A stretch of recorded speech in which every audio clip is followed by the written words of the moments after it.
As you come in, can you please mute and can you please answer our poll if you have time? Thank you.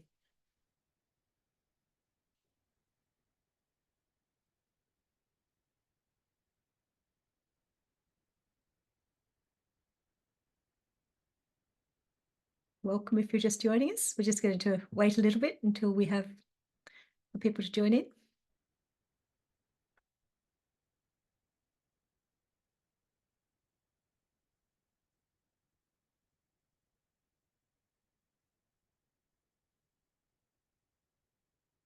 Just going to bring the poll up as we talk. A neat 50-50 so far.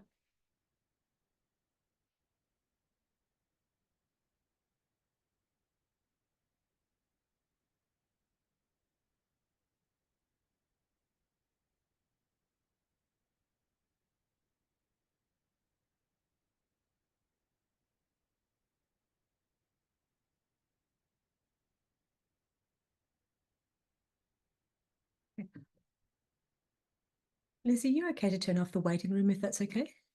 Because otherwise the names will come up. Okay. So welcome. So you know you're in the right place. This is the ARDC National Skills Forum eResearch Conference wrap-up. I'm going to start by acknowledging that I'm coming from the land of the Kaurna people and acknowledge elders past and present and anybody with Indigenous heritage on the call. Sovereignty was never ceded. If you'd like to put where you're coming from today, please feel free. Just some housekeeping. This session's being recorded, so we'll be able to look at it on YouTube afterwards.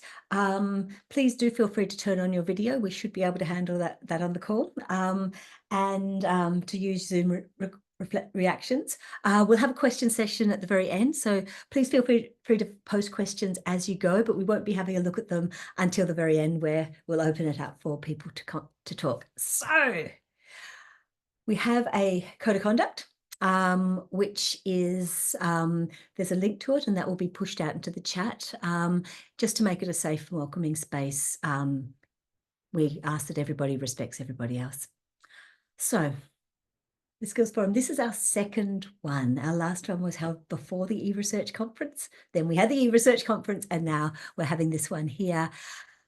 It exists because we want to get together and talk about the skills that researchers need to engage with national research infrastructure and the ways that they can learn what to do to participate better in our research data commons. So it's a monthly online forum. We have the skills team brings you the Skills Summit every year. And this is a way of scratching that itch in between skills summits. And the idea is that we're hoping that as more skills practitioners come together, it's going to become more of a conversation. Right now, we're sort of focusing on a bit of informational stuff, but as time comes on, we're hoping that we'll be able to hand it over much more to the people who are the participants. Okay, so this is the eResearch Conference wrap up. I'm just going to introduce myself. I'm Kit Greenhill. I am the Skills Development Lead for Hassan Indigenous Research Data Commons at the ARDC.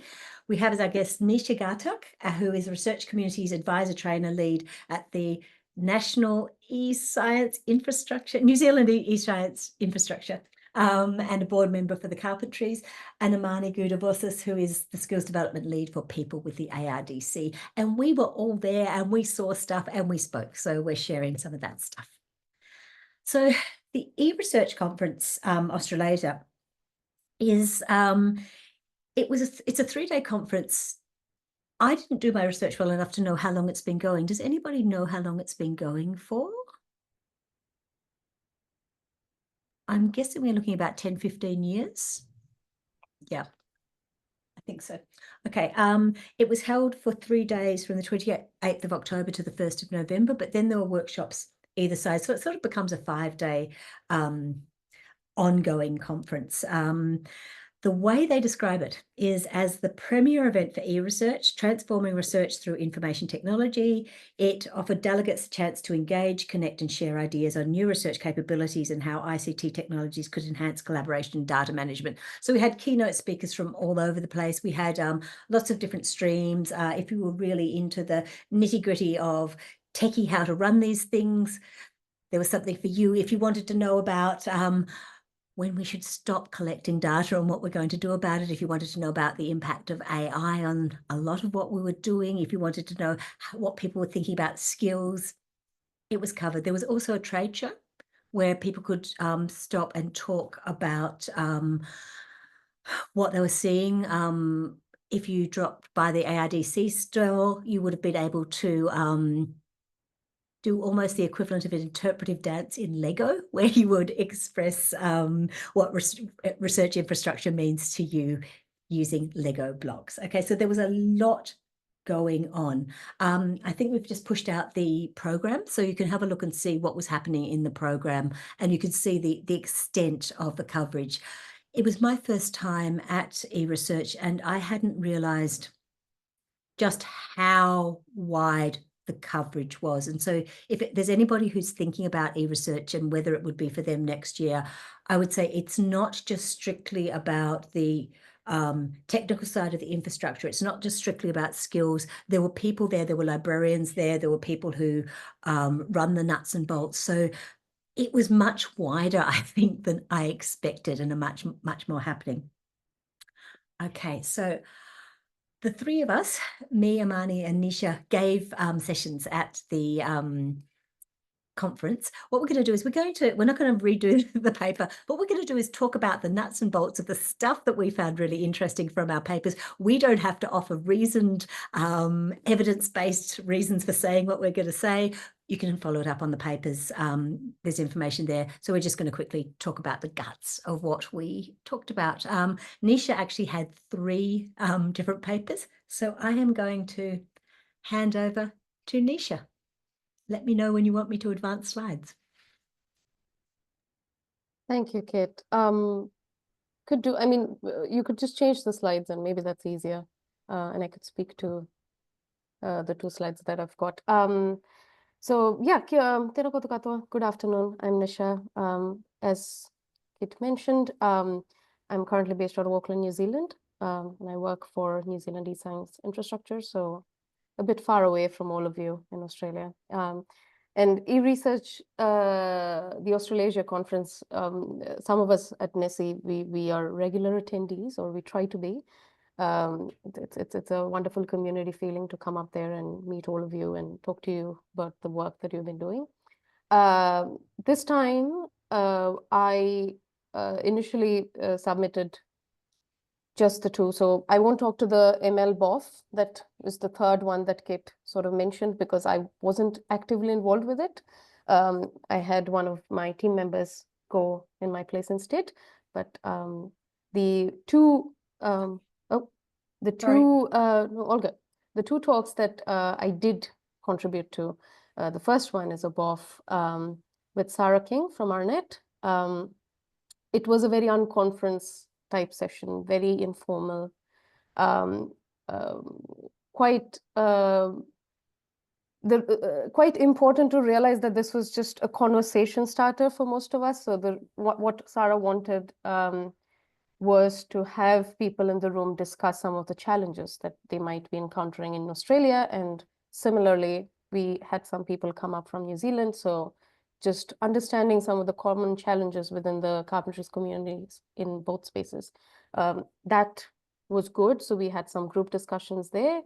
And then one of the things that came out to be an outcome was reaching out to the carpentries board about addressing some of the challenges related to current structures of lessons in the incubator or otherwise, and also talking to them about some of the possible changes that could help the communities within the instructor training space. So, for example, supporting newly minted instructors. What are newly minted instructors supposed to do once they finish? Like, are they supposed to completely rely on the organizational support? And if they don't get it, where do they go? And the other thing that we discussed in that same space was people who have finished the certification courses long back. So we've got people at NeSI who finished instructor training certifications about 10 years back, but haven't taught for a wee while. So they might need a refresher course. Where do they go for that? So things like that. So these are some outcomes we want to share with the Carpentries core team and the board at some point. And there's also a highlights and outcomes article that Sarah and I have collaboratively come up with. Would love for everyone to have a wee look at that. I'm sharing that on chat now. That's also part of what was discussed. Where do we want to go from here? And as a next step, one thing that we are hoping to do is to continue the conversation at eResearch New Zealand 2025. That's coming up soon. Another link to share for those of you here. The eResearch New Zealand conference is the annual eResearch conference for New Zealand. It's being hosted by NeSI next year in February at Christchurch. So I've shared the link on chat. Please do go have a look. And the hope there is to have a BOF with Sarah, Liz, who's here from ARDC, and Murray Kadzau from the University of Otago. We want to keep the conversation going, and we want to see where we land with some of the challenges that we talked about at the eResearch Australasia Conference. So that's the BOF. And the second one that I presented on was the Navigating New Frontiers, Mapping NeSI's Progress with the New Open On-Demand Training Environment. That was a presentation, that was a 20-minute talk. The reason for us to present on this was to share with the wider sector the work we've been doing in creating a training environment on Open On Demand. So some of the things, and I've added those pointers there, some of the challenges we're trying to address with that is more around scaling out training nationally, customizing training for instructors who want to offer it within their own organizations, but they don't have the technical support to do so. So to sort of give you a very condensed version of what I mean by Open On-Demand training environment.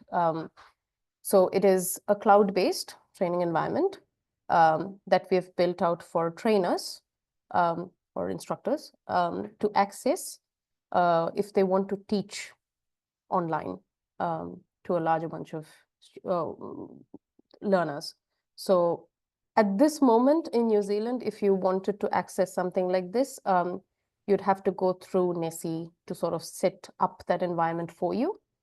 What we are hoping to do is to not have us be a bottleneck, but have instructors go in there and spin up instances and environments as and when they want.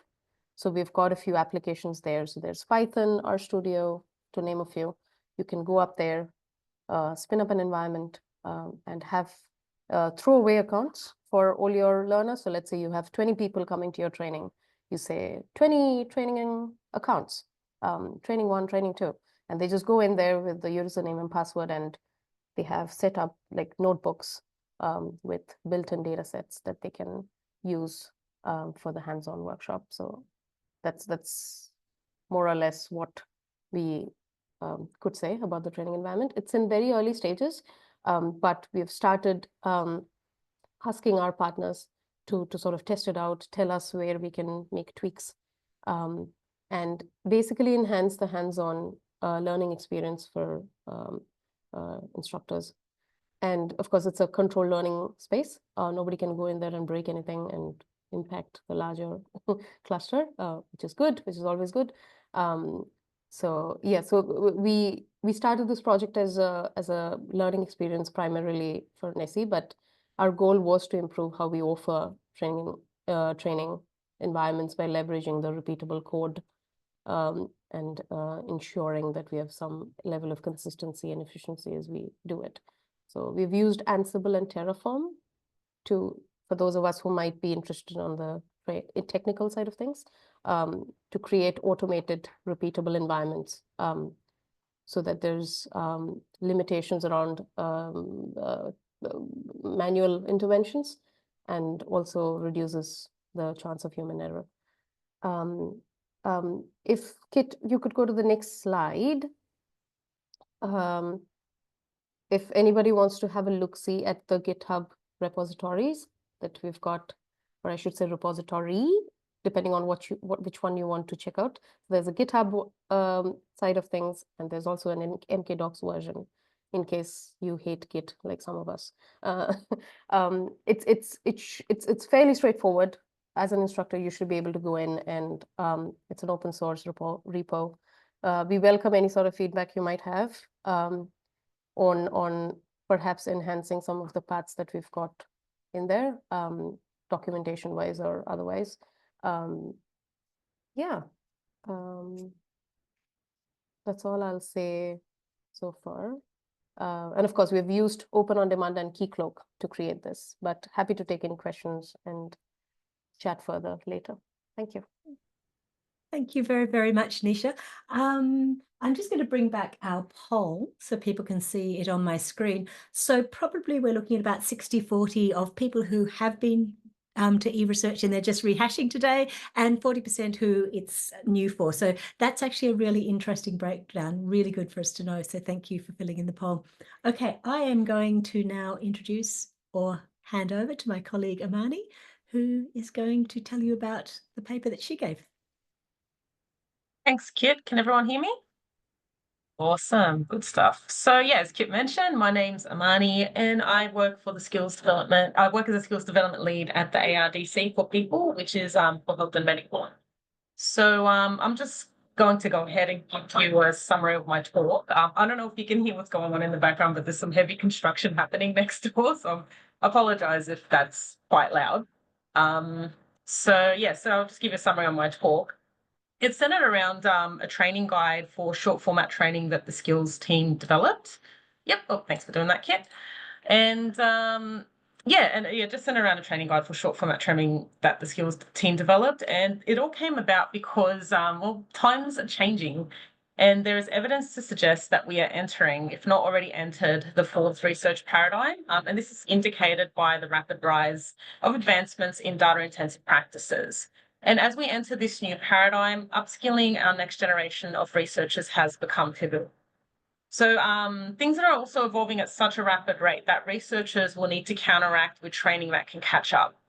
So, and usually within a research setting, researchers will likely assist others in learning new skills. And this can happen either organically or informally, but we argue that a more thought out and structured approach would be vastly beneficial. And one way to do this is by delivering short format training. So if you could go to the next slide, that would be great. Thank you. So SFTs refer to a non-formal workshop. So think of things like short courses or boot camps or anything similar that teaches skills and knowledge over a brief period. So this can be days, months, hours. So, and from the onset, if you're organizing one of these, it might seem simple enough. You might build a slide deck, jot down a few notes, get the learners to do activities A, B, and C. But really, without a well thought out evidence-based consideration, how impactful is that training? Without contemplation of assessment and evaluation, how would you know how effective that training is? And once that training is finished, what's next? If the workforce is rapidly evolving, you also need to consider that. So SFTs have the potential to be very effective, but without proper structure and guidance, SFTs can also be really not very effective. But the good news is that there is plenty of evidence-based practices that we can look to and many people that we can seek guidance from. So in 2023, some of the best minds in skills development and training got together at the annual Skills Summit to discuss the best approaches that researchers can use to upskill. The next slide, Kit. Yay, awesome. Now, these are the recommendations for developing SFTs, and these included first designing and developing a training strategy. Then fostering outreach and connecting with trainer communities, then applying those strategies to deliver training, and finally, consider the importance of post-training operations and continued learning. So, and from this, we put together our 10 simple rules as a delineated guide to assist researchers, specifically those who don't have experience in training. So I've included a quick rundown of how these rules were curated on this slide. And the great thing about this list is that it's a streamlined and holistic format, which not only includes just the training event, but also has considerations before and after the training event. So I'll give everyone, I've got a couple of minutes, I'll give everyone a really quick rundown of the guide that we've put together. So there's a QR code there and a Zenodo link. Feel free to scan that or use that link to get a full copy of the guide. So I'll start off with the recommendations around developing learner-centered training. So these are rules 1 and 2. So be learner-centered and also use educational frameworks. We have examples of this in our guide, and there's a lot out there. Second was to provide strategies to foster outreach and connect with trainer communities. These are rules 3 and 4. So it's more like don't duplicate effort. There are things out there, there are people out there, and we also have a lot of examples in our guide about where to get started, what communities, like for example, the carpentries communities or our ladies. And there's a lot of just examples in there that are in our guide. Then we provide tips to manage and optimize training. So things that you may not even consider, like what systems to use, how to manage the logistics around training, but also just some hints and tips about how to engage with learners and how to assess and evaluate. And then we conclude with insights on preparing for uncertainty and the importance of post-training operations and continued learning. And these are rules 8, 9, and 10. So training's never finished. Once it's done, there's always stuff you have to do afterwards. And we go into that in our guide as well. And if you're interested in finding out more information about this process, as I mentioned before, feel free to scan the QR code or use that URL link. And I'm happy to take questions after we're done. And the drilling next door has stopped just as I finished talking. Always is the way, isn't it? And I've been joined by my cat, so let's just call it chaos. Okay. So that's me. I was there too. I'm not going to talk in depth about what I did, but it's just sort of to note take. There's a link to the abstract there. I didn't do a formal paper. In fact, both Amany and we'd submitted posters, and suddenly at the last moment they said, "Hey, do you want to do a 20-minute session?" So we did. Okay. So what I was doing is I was talking about how I made meaning about skills and skills need for research infrastructure among the Hassan Indigenous researchers who had given input to our co-design process from about February to April. We had about 600 registrants across 10 2-hour workshops and about 3,000 data points. And it was all about, okay, so where to next with the funding of the Hassan Indigenous Research Data Commons? What projects are going to emerge? In asking that, though, we had a lot of context that we weren't going to apply. So in that, people talked about the type of skills environment that was needed to remit, what they'd like to see happening, what they'd like to see covered. And that's the type of stuff I harnessed to try and sort of make a meaning from and share. I've narrowed it down to how it was delivered, what was being delivered, who was meant to be doing the delivering, and the with, which is all the contextual things that need to be in place. Sometimes you don't actually need to train, you need to fix other stuff. Okay, so I've just got 4 points cherry-picked out of what I was saying. The first is the how. Formal education may have a coursework role to support the digital skills of potential researchers. Now, I don't know whether it's because our partners who were giving feedback about the co-design process were from university, so it was on their minds. But over and over, we were hearing at all different levels of formal education, high school, TAFE, undergrad, postgrad, we were hearing that actually there's appetite for people to have the type of digital skills needed for accessing and using research infrastructure taught as formal coursework. And I found that interesting because that's certainly not been the way that a lot of people involved in those projects have got their skills. They've just sort of had to do it, and they've found a way around their formal education. They've done it despite their formal education. The who? Researchers aren't the only people who need digital skills training if more data-informed research is to happen in Australia. One of the main things there was ethics. People talked about ethics committees in organisations, not necessarily understanding about data privacy, about Indigenous data governance, about a whole lot of stuff that you actually need to know if you're going to check whether somebody's research project is happening in an ethical way. But it was also saying that custodians, people who actually have the data that's going to be researched, they need to know a lot more about governance, about how it can be used, about how to store it in a friendly way. Especially with, I work with the Hassan Indigenous Research Data Commons, and we have a lot of Indigenous custodians of data who really, really want help to know how to store, how to share that kind of data. And without that support, it's going to be really hard for research to happen in those areas. The width. This is a really condensed version of all the information I was seeing. Skills are improved in an interconnected system of community relationships and ethics.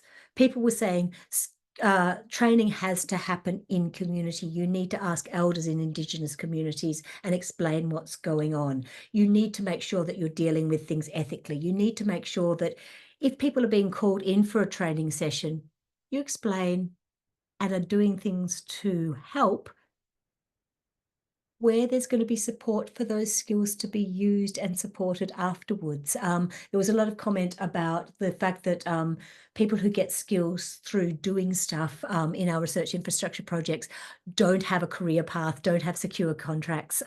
So in terms of it being attractive for people to actually get those skills, if they're seeing other people who actually don't have a solid research job path, it's actually kind of hard to tell people that it's a good idea. And the other thing from WITH was what looks like a skills deficit may need other things to change, not more training. For example, it might be that it's better to simplify the tools. It might be that providing a sandbox where people can't break things is what's needed. Actually checking to see whether this research infrastructure project or whether this training is necessary, and changing how skills are valued. That's a big one. And I'll talk a bit about that when we're sort of reflecting on themes, but the fact that within universities, particularly where research infrastructure use and support happens and development happens, often universities don't value those things, and people think, well, I might as well churn out another journal article than do this, and whether that needs to change. So that was a potted highlights of what I had to say in my session. So now I'm just going to open it up to me and Amany and Nisha, talking about the themes we saw. And when I mentioned the theme that I saw just then, one of the things that was really interesting was the fact that the Melbourne MDAT, Melbourne Digital, somebody help me? Analytics.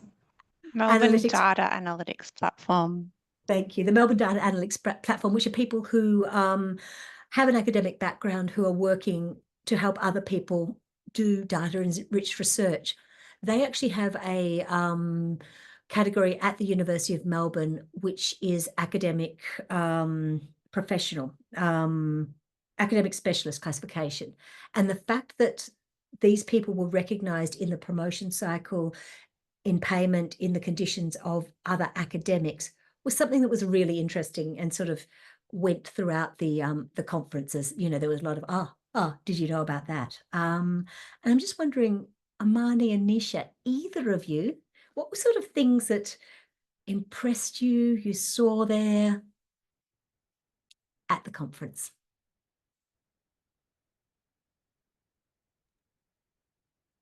You want to go first, Nisha? There's still a lot of drilling going on in the background. Sure. I think personally, I found it interesting that AI sort of took over some of the sessions very, very broadly. There were so many presentations and of course, even BOFs and case studies being shared on work being done on the machine learning and AI space. And I think concurrently, we also had the conference wrap-up session where people, the panelists sort of touched upon the impact of AI and HPC on the environment, which I found to be quite an interesting thing to juxtapose against the conversations that we had heard for 3 days about AI. And I feel like it's important. we are at a point when we need to think about the two things concurrently, because they do connect. It's not like the two things are absolutely disconnected. And I found this very, I wouldn't say well written, but an article with an interesting title which said, every time you use ChatGPT, you're wasting half a glass of water or something like that. And I was like, okay. And that's such an interesting, we are living in interesting times and doing interesting research in AI where things like this are need to be thought about in a very broader scale, not just within your own little space of research and, or whatever impact that the research that you might be engaging with personally could make. So I feel like the conference got me thinking more deeply about things like that. So, yeah. I think on the first day, there was a question saying, okay, you're talking about building research infrastructure. Have you thought about building plants, electrical plants with GPU units when we need actually more GPU, actually co-locating power sources with them, which, again, we should be thinking more, but in terms of the perspective that people were coming from, I found that really, really useful. What about you, Amany? My thoughts? Yeah, so like as you were saying, a lot of talk about AI. And yeah, I think the thing that I appreciated about eResearch as well is that there were a lot of these higher level talks about, what shall we do in this new era. But there was also a lot of like more practical talks, which I really enjoyed as well, because like I like getting down into the weeds. And I think the most interesting talks for me were more to do with like data storage, data contingency plans, things like that. And because now we're at a situation now where we're collecting more and more data, things are getting bigger. With AI, it's just going to explode. And a lot of the talks that I went to that are around the management of that and how we're going to tackle this. But not just that, with larger data sets also comes things you wouldn't expect, like more journal publications. We don't have enough reviewers for the amount of journal articles, but there's also a lot of data that's being put on open repositories that are getting more data citations than journal publications, but that doesn't impact grants for researchers. So there's even though there were like smaller little talks, you could see where the connections were and how one thing affects another thing. And that's what I really appreciated about eResearch as well, is that they allowed people to talk about these really little things that may not seem like much, but there was a definite connection between, how this impacts this and how that impacts this, and it leads to larger things. And and just watching those and just connecting those dots, for me, I found really fascinating, and just wondering what we're going to do and just some of the ideas that people came up with. I mean, there was one talk that I found really interesting that said, instead of using, what sort of indicators we should use when we're assessing, journal impact or, researcher impact. So instead of using, the H index, we should use something called an S index, which is about sharing, not about, citations, which is really, really interesting. Just some of the ideas that people came up with. And I love that it just gave everyone a space just to say their ideas. It was fantastic. But that's what I enjoyed about it the most for me. Yeah, and I think for me, the birds of a feather, I hadn't realized the birds of a feather could be anything. And there were some really cool ideas that I would have possibly suggested this year if I had only known that the bird of a feather really was there for people to sort of share their wacky as well as their sort of really regular ideas. It was really wide, which was really hopeful and nice, because people could find their people. I also was interested in the keynotes actually were at scale. We had the square kilometre array, somebody talking about the data needed for that. We had stuff around tracking epilepsy, and then the one about the bioproteins and how they were using AI in order to identify and do much more than people could do. But the thing that I found really heartening was how honest they were when they were talking about, one of the keynotes was talking about space junk or space harvesting things from space, and they'd gone off. They'd got their samples. They'd had, the amount of money it takes to send somebody up to space to do that. But they hadn't thought at all about how they were going to store or analyze the data. And so they were talking about what they were doing in order to deal with what most people would have is a heritage data set that is of great worth, how they actually make any sense of it. And I just was so, I didn't feel so bad for some of the mistakes that I might have made in my career. If, even people who could get people up to space couldn't think of their own data management. So, it was kind of a lesson. I think I found that there was less consideration of impact on Indigenous peoples. I'd just been to the Fantastic Futures conference about AI and GLAM, and there were very much invited Indigenous people to have a platform to talk about the impact of AI in the GLAM sector on Indigenous people, Indigenous lives, Indigenous sovereignty, Indigenous data. There was some talk about it, but I guess I've sort of said, yeah, I think we were sort of coming from everywhere, but I do think there was very much a kind of business as usual. This is how we do business. This is, there was less questioning, I guess, around is the way we're doing things, not from a technical point of view, most efficient, but, we make great people slicer machines, but should we be actually slicing people? So that kind of ethical side of it. One thing I did like, though, was on the last day, and I'm just going to share my screen, was this presentation from Kiowa Scott Hurley. And it was Halloween. She was dressed as a cat. So it was about positive persuasion, using cat comics to claw your organization closer to responsible AI adoption. And she actually did have really sensible, really useful, lovely things to say about the ethics of AI. She looked at different frameworks. She looked at the things we should consider. But if you can imagine a mashup of Halloween and kitty cat comics done beautifully by this person who was looking like that, it was quite a lovely experience too. I guess that was out of place, and maybe in a lot of other conferences, it's not been quite as out of place as it seemed to be at eResearch. It was delightful and lovely to see. I think other comments that Amany and Nisha have around just general themes or things they observed. I think it's interesting you mentioned the how there could have been more conversations and participation from the Indigenous communities, Kit, because I feel like on the New Zealand side of the eResearch conference, that's something we're always striving to do. Like every time we do it, every time it's time to schedule something, we try to at least have a keynote from an Indigenous speaker, or we at least try to have somebody who's at a panel or something, just so their voice is heard. And it's not as though we are continuing to speak for people who identify as Indigenous, which is something that conferences could, fall into that little space of, us speaking for them. So I feel like that's a valid thing. And also data management. There was a lot of conversations about data management.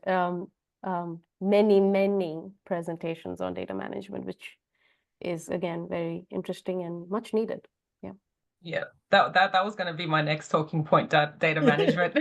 Yeah, because you're right, there were so many, but it actually, because it just so happened that month I had another researcher contract with Monash University, just purely to hold research data that was going to shut down, and that was because of everything that's happening with the universities. They're cutting up, but a lot of the data that was tied up with projects that I'd been working on for 5 years were tied with this email account.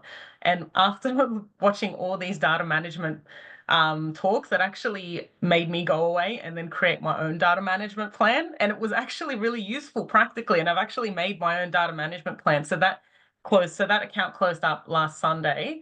And yeah, I just spent the week just managing all that, and everything is clean now. And like, it's not that I wouldn't have done it if I never saw these talks, but they really gave me the practical tools to be able to go ahead. And, having conversations with those peoples as well, it really does reiterate the importance, especially when you're working with very large data sets, just to come up with a linear process to take care of that. Otherwise, you get a lot of orphan data, which I didn't know was a term until I went to eResearch as well, orphan data. And I think I went to a session about digital debris, which was apparently a carryover Yes. from the last eResearch conference, where people had sort of been raising, and it was sort of, I got the feeling it was a theme that had come up in a number of workshops, and they said, okay, we'll do a session on it. And it was the idea that people just keep saving data for their university projects. People leave. Nobody is deleting anything. And one of the things I thought was really interesting was a suggestion, I've used to wear a librarian's hat, that people actually look at collection management plans and having deletion and disposal schedules, and actually deciding at the start of a project what the scope is and what you're going to do. But in a poll at the end, the decision was that actually it would take us more time to implement good practice than to just keep doing what we're doing. So it was kind of, it was a sad conclusion, and the conversation did go quite widely. Okay, I'm going to, I know we're getting on to sort of about 20 minutes to go, so I'm going to just hand over to chat questions. We've got we did have some questions in the Eventbrite, so I'm going to hand over for Liz to tell us a bit about the questions she's been seeing. Yeah, we have a comment from Emily about it feels like we talk about FAIR all the time, but not so much about care. Emily, would you like to speak more to that point? It was just something I was thinking about at the conference, because like you said, we do talk about FAIR all the time, and a lot of the time we don't consider the care side. I had a good chat with someone from the Auran booth, because they take digital data sets, often it's digital twins kind of things, or data sets of health data, and then make them available to researchers in a way that they can use. But are you considering where that data was taken, or whose data that is, before that's going out? And to a certain extent, they're not, because somebody else should have considered that before, but it feels like maybe each person should consider it at the time that they use it, because they're using it for something different. And I think universities as well, I used to be in a data management position, talk to us all the time about how we need to work out how we're going to do FAIR with our data when we start creating our data, and we don't have that consideration at the start of it about care before we start taking the data and distributing the data. Or even worse, it's FAIR and care, as though they're the same process that you can apply retroactively with the same amount of energy, and that's going to disrupt what you do to the same extent, and it's not.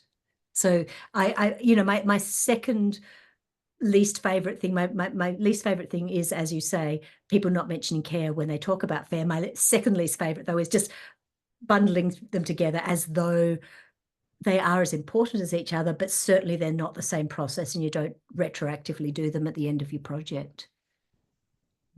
So I mean, I definitely, people did mention care, but it was more to me in that kind of, we acknowledge it, but we don't really know what we're going to do with it, so we're just going to keep talking now and hope you don't notice, that kind of thing, I thought.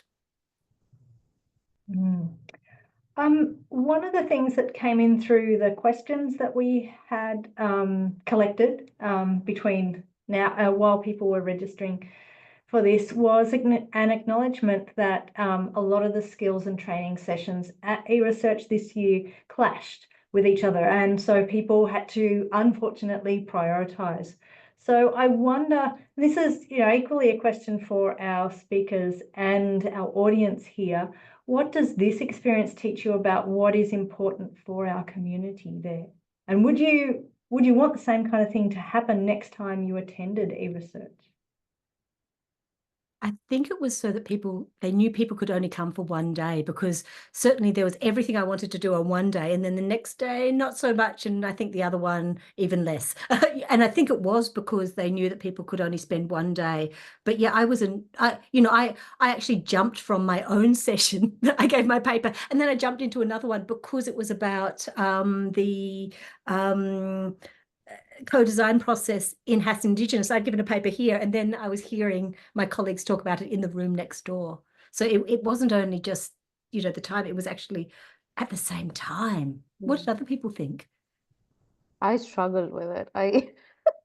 There were other BOF sessions that I wanted to be at, but I was having my BOF at the same time. And I was like, I can't be in two places at once. But I think what it got me thinking about emphasizing, like making sure that your presentations or your BOF in conferences like these, which are huge, and there might be concurrent sessions, to figure out a way to make sure that anyone who's not able to attend can do so asynchronously or after, so that there's a follow-up conversation, and things don't die down with just this one conversation. And I feel like conferences like this, it's tricky because it's expensive to get to the conference in itself. So there would be people who may be extremely interested and pretty active in the community, but they just don't have the funding to be there. So I feel like having those different avenues, it got me thinking that that should be important when we plan ahead for conversations like this. Sorry, Emily, you go. One of the things, I don't know if all of you received the email. Luke sent out an email asking if there's any appetite to have a little bit of a very quick online version of the conference. So some people would come back and do very quick talks and people could attend online, which I think would be really good for people to be able to see sessions they couldn't see before, or people who couldn't attend. But I did wonder also if having all those BOFs at the same time. So I couldn't be at the carpentries BOF because I was on the panel for women in HPC. And I also got invited to 2 other BOFs that were at the same time that were in something technical that I do as part of my job that I really would have loved to go to. But I think there is something in that when you go to these BOF sessions, it should be about building a community that is all doing something for the community rather than just what the community can do for you. And if you try to spread yourself across 4 communities while also doing your job, there's only so much you can do for each of the communities. And I think they might really be trying to get people to get in the room and say, what am I actually going to do in the next year for this community, rather than just taking things from that community. So do you think having a similar approach or stimulus for every BOF would be kind of cool, kind of interesting to say, okay, why are you BOFing? And maybe these are some stimulus that you could get out of every single one. I just don't know. I don't know.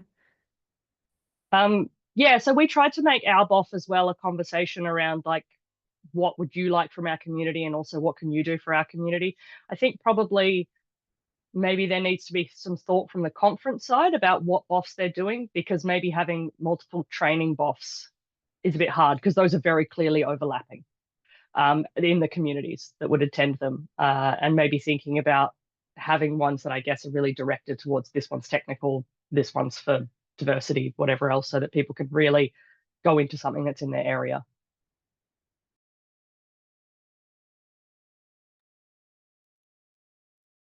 Do other people have feedback about that scheduling thing and maybe what we've learned?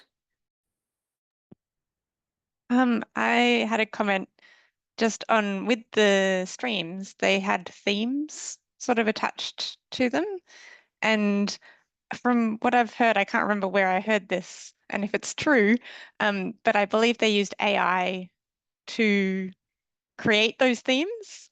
And then I also believe after the fact, they had some sessions drop out or some scheduling issues where they had to put in, fit into the gaps some other sessions. For example, those some of us had posters, had submitted for posters and then were converted into presentations, which ended up in themes, which didn't quite match the original ideas. And I wonder to what extent that might have, people might have shown up to certain presentations expecting it to be matching a theme or otherwise. Yeah, I was in citations. I was put into citations. What were you guys put into? Your 10? Can't remember. What was it, Marianne? It was like something technical, maybe AI or yeah. It was something like, it was cybersecurity, I think, because I remember yes, Ben was that's in that right. session. Yeah. Yeah, and initially we thought, gee, do we have to change what was going to be in our poster to fit this stream? Because I'm not sure we can. Yeah. And I remember contacting the organizers and saying, I don't know, are you sure this is correct? And then they're like, no, that's fine. And then I sort of pivoted my talk to kind of like, oh, we need to learn this, for cybersecurity. So yeah, there was a bit of that. Yeah, Liz. Yeah, there's a question in the chat about were any of the BOF sessions recorded? And I guess that there wasn't any, and maybe there were some keynotes that were recorded. I think they were streamed, weren't they? Were they streamed and recorded or just recorded? Nothing was online. You couldn't be an online participant this year. We got some pretty strong feedback about that from the women in HPC community. When you say strong feedback, in which direction? That it was really cutting people off who had accessibility requirements. Kiowa was actually one of the people who spoke up about this. It's very tiring as well to go to a conference the entire time. If you're someone who has disabilities, it's extremely hard to be there for 4 days, and you have to kind of pass off your health to be there for that time. And so the fact that you could not actually watch anything was quite hard for our community. I'm in Western Australia. I've attended this conference twice online, one of those years being one of the years I could not leave my state. So it was a really great way to be able to actually interact. And also it's quite far for me. Like I can't be ducking back to do anything. I lose an extra day. But I can understand from the conference point of view, there is a cost in also running these things online. Running things hybrid is hard. And there's a monetary cost to it as well, that sometimes the money's just not there. Maybe that's something we can control if we're involved in a BOF, actually to add, because presumably a BOF is about a community, is to actually go to where the community is, to where the community is sharing, and actually set up even a Google Doc so people can see what the questions are, what's happening. So that's what we did. We had a notes document for the whole conference, and it was open to anyone to be in. So if people were in different sessions, they could make notes about those sessions. And then for our BOF, we did it quite strongly with the Slack and the document as well. So we had questions coming in from Slack, and someone was pretty much typing out everything that was being said on the panel so that we could get the community at home involved. Does we there mean women in HPC? Yeah, the committee like helped get everything available, and then we just kind of put it out there. We had a channel that was for the conference as well. So if you were specifically at the conference or interested in the conference, you could be there. And also we would catch up with people that were in Melbourne that maybe weren't at the conference. Would be like, you know, I'm going here for coffee, I'm going here for lunch, who wants to come? But there were also people in the community that were just contributing to those notes documents and making sure that it was something that like we had as much information in there as possible. I think we've got time for one more quick comment or question from people here. So is there anything that anyone who hasn't spoken yet is really interested in asking, commenting?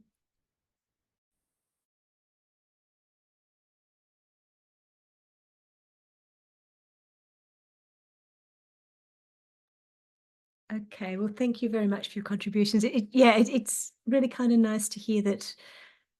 I think other people's experience wasn't that different to what I was having, what I was seeing, but yeah, it was big and varied, and yeah. Okay, I'm going to pass on to Liz in a second. I'm just going to share my screen, and I'm going to talk, or Liz is going to talk about the next National Skills Forum. Over to you, Liz. Thanks, Kat. Kit, sorry, and there are many cats. Also, please, if you would like to, click on the link to the feedback survey while I blather on, so you can tell us how we're going and what you'd like to see on our program for 2025. So, look, I'll confess, this is my idea for alliteration, to have our first February one as skills catalytic converters, and thinking about the road ahead after training. So thinking about that idea of some old technology, the catalytic converter, which is the thing in the car that makes the nasty noxious gases from exploding the fuel, making the engine go less noxious. I think this is how I tend to look at training, or it seems to be the position that training features in the production of the great vehicle of driving humanity and our and what we gain through science and knowledge. So we have invited the fabulous Roland Mossbergen from WeHi, Amy Cotton from UTS, who's a manager at the graduate school, and Craig Windell, who I believe is here today online, or what was earlier today, from QSIF. That helps. I'm in a shared space, so I'm not turning the camera on at the moment. Yeah, so hello everyone. Awesome. Thanks, Craig. Excellent to meet you today. And of course, your friendly hosts from the Skilled Workforce team. So it's an opportunity to look at what are those things that makes training stick after, or the skills that you ostensibly develop in training stick after that event. So please come along. We'll have lots of interesting reflections there. Cool, thank you. And thank you for reminding me about the feedback form. I would have completely forgotten it because it was for earlier in the run sheet and I would have gone right past it. So please do give us feedback because we're actually interested in changing. This is number 2. So we're interested in seeing what we can do and how we can do it differently. So please let us know and we'll try to do that. Okay. I need to talk about International Data Week. This is something that is being supported by the ARDC. It's the 13th to 16th of October, and you'll see a link being pushed out, the koala competition. The idea is that you take a picture of any kind of koala in any kind of situation, tag it and send it through in order to win 2 free tickets to International Data Week in Brisbane, which Marion describes as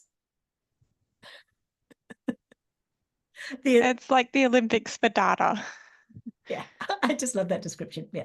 Okay. And there's some more information about if you want to subscribe. Otherwise, thank you very much for your energy, for your time, and for being part of this. And we will see you in February after summer school has happened, for those of you who are playing in that space. And thank you very much to Nisha for coming and speaking with us, and to Amany. Thank you. Cheers. Thank you.